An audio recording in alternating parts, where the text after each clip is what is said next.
زوجہ سے جو ہم بستری ہے وہ صرف اسی راستے میں جائز ہے جس سے اولاد ہوتی ہے، کیونکہ عورت کو اللہ نے بنایا ہے نسل بڑھانے کے لیے. تو کوئی بھی ایسا ہم بستری کا طریقہ اختیار کرنا جو نسل بڑھانے کا ذریعہ نہ ہو، یعنی وہ نیچرل نہ ہو، تو وہ حرام ہے. تو اس میں اللہ نے یہ حکم دے دیا.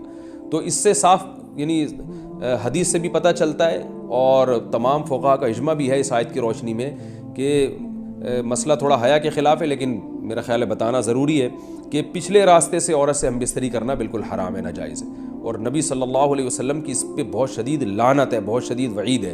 تو یہ بالکل اللیگل ہے اسلام میں کہ عورت کے پچھلے راستے سے اس سے ہم بستری کی جائے. جو لوگ لڑکوں سے بدفعلی کے عادی ہوتے ہیں ان کو یہ ایک چسکا لگ جاتا ہے، تو یہ حرام ہے، ناجائز ہے، کیونکہ اللہ نے بتا دیا کہ یہ تمہارے لیے بمنزلہ کھیت. مفتی طارق مسعود کے بیانات کے لیے طارق مسعود آفیشیل کو سبسکرائب کریں. طارق مسعود آفیشیل.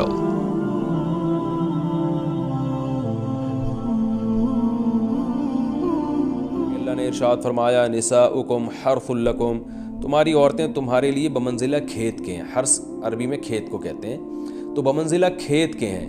جیسے بیج ڈالا جاتا ہے کھیت میں اور اس سے پیداوار بڑھتی ہے، تو عورت کی جو ایک حیثیت ہے، نیچر نے جو اس کی ایک حیثیت متعین کی ہے، وہ بھی ایک نسل بڑھانے کا ذریعہ ہے، جس میں مرد کا جو اسپم ہے وہ بطور بیج کے ہے اور جو اولاد ہے وہ ایک پیداوار کی طرح ہے. تو اللہ نے یہ یاد رکھیں، اس آیت کو بہت سارے غیر مسلموں نے عورت کے خلاف بہت نیگیٹیوٹی پھیلائی ہے کہ دیکھو اسلام عورت کی توہین کرتا ہے، اس کو کھیتی سے تعبیر کرتا ہے. تو کچھ لفظ کسی اور زبان میں جب وہ جاتے ہیں تو وہ توہین کا معنی دیتے ہیں. عربی میں جو حرث کا معنی ہے یہ تعظیم کے لیے ہے، توہین کے لیے نہیں ہے. اردو میں جو کھیتی کا معنی ہے وہ توہین کے لیے استعمال ہوتا ہے. کھیتی یعنی جو پاؤں میں روندی ڈالنے والی، اور زمین جو ہے پاؤں میں گویا روندی، اس کو روندا جا رہا ہے. تو اس لیے اس کا اردو میں بالکل اسی طرح جو لوگ ترجمہ کر دیتے ہیں کہ عورتیں تمہاری کھیتیاں ہیں، تو یہ ترجمہ میرا خیال ہے اس لیے درست نہیں ہے کہ اردو میں اس کا مفہوم ہی چینج ہو جاتا ہے. یعنی گویا ایک عزت کے لیے جو لفظ اللہ نے استعمال کیا وہ ذلت کا ذریعہ بن جاتا ہے. تو اس لیے کسی بھی زبان میں جب ہم کسی بھی لفظ کا ترجمہ کرتے ہیں تو اس زبان کے ہمیں محاوروں کو دیکھنا چاہیے کہ اس زبان میں یہ لفظ کس معنی میں استعمال ہو رہا ہے.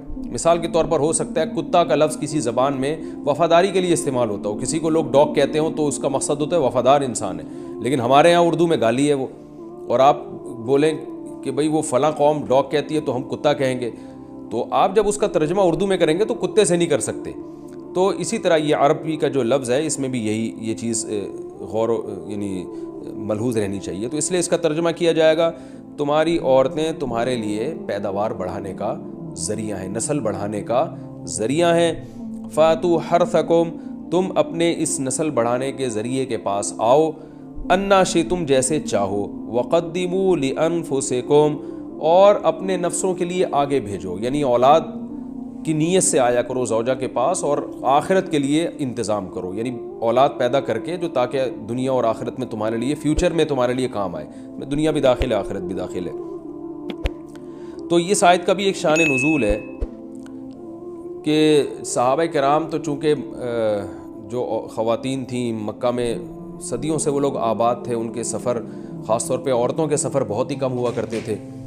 تو جب ہجرت ہوئی ہے اور جو ہے ہجرت کر کے بہت ساری صحابیات مدینہ آئی ہیں، تو مدینہ میں ان کے نکاح دوسری قوموں میں ہوئے، پھر انصار صحابہ سے بھی ہوئے.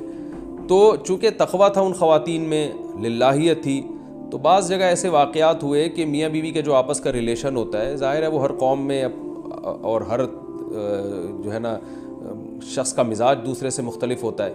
تو بعض مردوں نے اس طرح سے اپنی زوجات کے ساتھ ہم بستری کی کہ ان خواتین کو پھر اشکال ہوا کہ پتہ نہیں اس طرح سے ہم بستری کرنا جائز بھی ہے یا نہیں ہے. تو انہوں نے نبی صلی اللہ علیہ وسلم سے یہ مسئلہ پوچھا کہ یا رسول اللہ، ہمارے شوہر ہمارے پاس اس طرح سے آتے ہیں تو کیا یہ جائز ہے یا نہیں.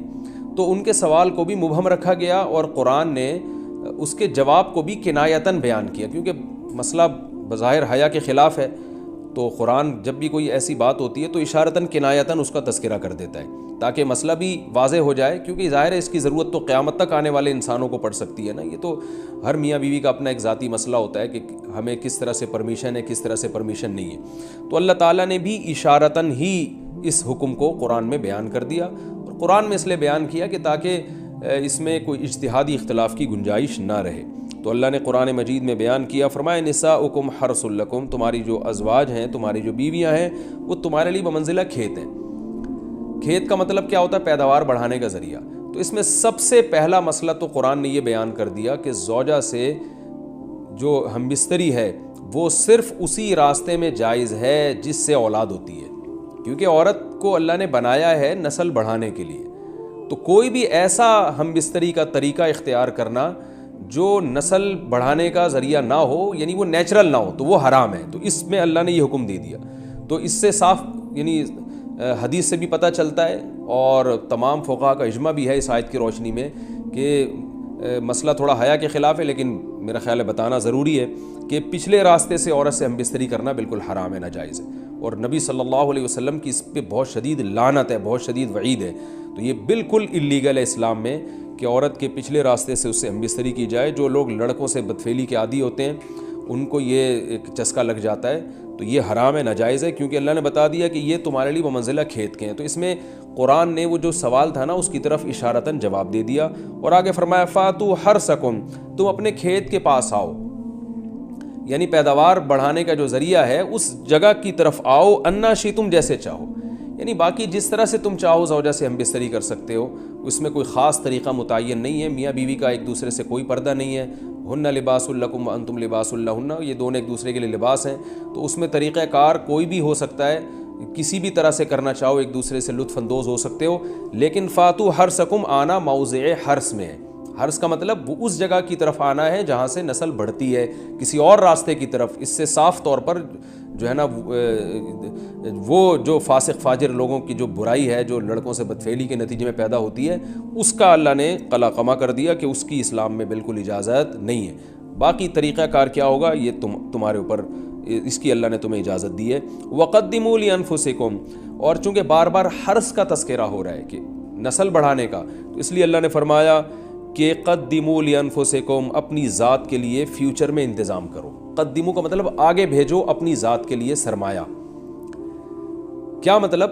کہ جب زوجہ سے ہم بستری کرو تو نیت اولاد کی ہونی چاہیے، تاکہ وہ اولاد دنیا میں بھی اور آخرت میں بھی تمہارے لیے ذخیرہ بن جائے۔ تو یہ نسل بڑھانے کی بہت زبردست ترغیب ہے اس آیت میں، اور اس آیت میں اللہ نے عورت کا کہ بہت ساری ذمہ داریوں میں سے ایک بڑی ذمہ داری کا بھی بیان بتا دیا کہ عورت کو اللہ نے بنایا ہے، جو مرد اور عورت کا جو فرق رکھا ہے نا، اس فرق کی بڑی وجہ یہی ہے کہ مرد کے اسپم کو اللہ نے بیج کے طور پہ پیدا کیا ہے، اور عورت کو اللہ نے زمین کے طور پہ۔ تو بیج اور زمین کے ملاپ کا بنیادی مقصد ہی نسل بڑھانا، پیداوار بڑھانا ہوتا ہے، نہ یہ کہ نسل روکنا۔ آج فیملی پلاننگ والوں نے اس آیت کی دھجیاں اڑا دی ہیں، اور جو پوری دنیا میں ایک بیہودہ قسم کی تحریک چل رہی ہے، یہ آیت بالکل اس کی نفی کر رہی ہے۔